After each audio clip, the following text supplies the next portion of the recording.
You could say I'm jumping on the bandwagon, but I guess I'm jumping on the bandwagon. Off work sports, season review, NBA teams, back to the West Coast. Denver Nuggets, Jesus Christ, God help us all. Everyone's talking about the Lakers. Everywhere is about LeBron this, Anthony Davis that. And then they move over to the Clippers and they go Kawhi and PG, Paul George. Then the next team they look at, they go, oh, Houston Rockets. Oh, Russell Westbrook. Then James Harden. But let's not forget the team that nearly made it to the finales last year, the Denver Nuggets. Let's not forget the lineup that they're bringing to the table, how they defeated the Portland Trailblazers. They're bringing the same team back almost. They're whole-footedly fitted with the whole same team there, same chemistry. But then they added on a few pieces, and I'm going to tell you how scary this team is now in the front forward position through the center position. They may be the scariest front line in the league, in my opinion, with the depth that they're able to bring from an NBA perspective. Let me not talk. Let me just show. First off, biggest pickup of the summertime, if he had a point guard to show him the way, a guy who has regained some three-point prowess, regained, maybe more should be saying, gained some three-point prowess. Jeremy Grant from the 76ers. What an addition for the Denver Nuggets. Jesus, they are scary with Grant in there coming off the bench, an energetic player. He reminds me, again, I don't want to say this, okay? But, athleticism-wise, he comes in with the same appeal as a Stromile Swift. And then he now has gained some three-point shooting prowess to stretch the floor. If Jeremy was on a lower-tier team, you'd be looking at a guy, most improved player, possibly borderline all-star player. That's how high I am on Jeremy Grant. I love his style of play, and he has done great things for the Sixers. I think he'll do great things for the Denver Nuggets. Who else has been added to hurt the feelings the most? Well, it's two players.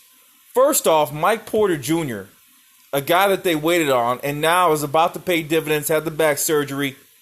He looks dynamite. He looks exactly what he looked like in high school. He may not have the same explosiveness yet, and I guess what? In this league, doesn't need it.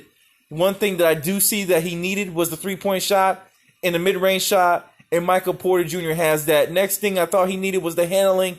He has that, folks. He's a scary player. We're going to get to another team in a second with a D on it that has another scary 7'2" guy who necessarily doesn't need the athleticism with this league of shooting three-pointers and being able to get to the basket at will with your handle. So Mike Porter Jr. is another X factor that until now was an unknown.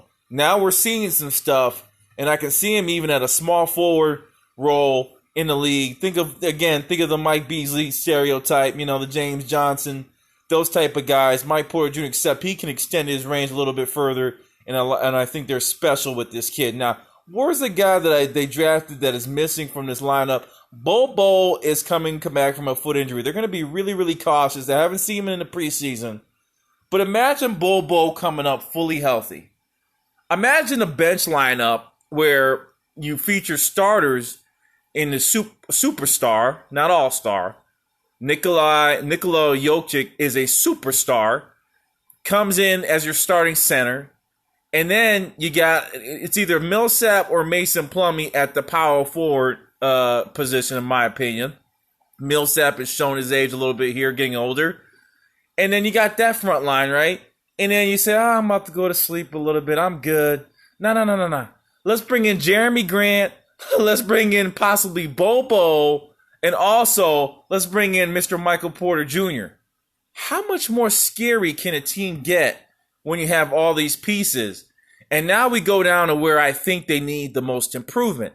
More consistency. Maybe a level up in star potential. Here goes Off Work Sports' first prediction for some trade perspective. Will Barton is an accessible and a great sixth man for any team. Will Barton has done well throughout his career, has improved himself. You gotta admire his career has come to through hard work. However, him and Torrey Craig, I don't know if they light the fire under my heart in order to be the guys of the future for this to be a championship contending team. These guys are great off the bench, and that's where they kind of come off. Torrey Craig's actually a starter. But Jaylen Brown wants to move so badly. So badly. I've heard all this talk about either Jaylen Brown or Jason Tatum. Could they pry Jaylen Brown for Will Barton and Torrey Craig and level up? Could this make them the next contending team with those two? I think they can find a Torrey Craig somewhere else. Love him. He came up out of nowhere. Great job for him. However, this is business. I think they can find another Will Barton. I think they can find another Torrey Craig. Will Barton is his age now, not 2 years ago, because he was amazing. They really amazing there, had full athleticism.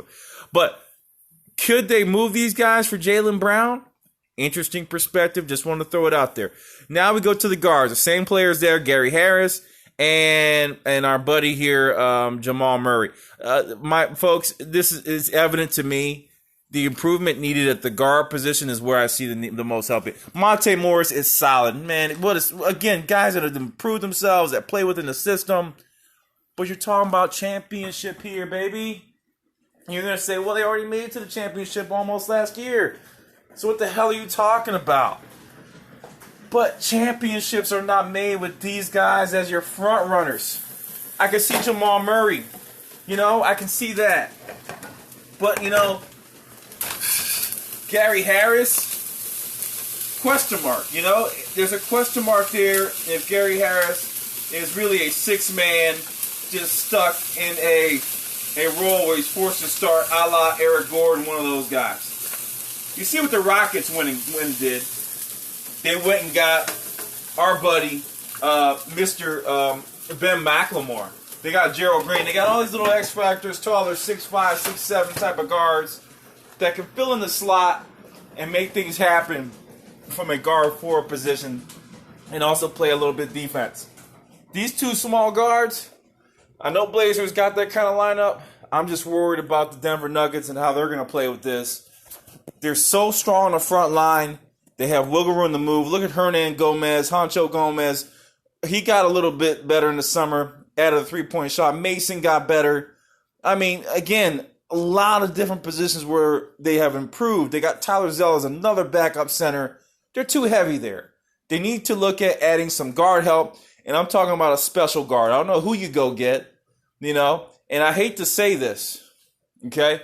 If the Oklahoma City Thunder are not doing well, if they're dying in a rut, they're having trouble, okay, would it hurt to move to try to get Chris Paul and go for broke with this team? Would it hurt to get Chris Paul on this team? They already got the move for Jeremy Grant. Could they get Chris Paul on this team? Be interesting play. Denver Nuggets, for me, definitely same spot they were last year. I think they go far. I think they make it to the semifinals in the West. And then I can't predict it. I can't make assumptions. If they make another trade, I'll come back and tell you this team is probably going to be your champion. Yeah, you heard me, on the West side. But there's a couple moves that need to be made at the forward position and the guard position for improvement for a championship contending team.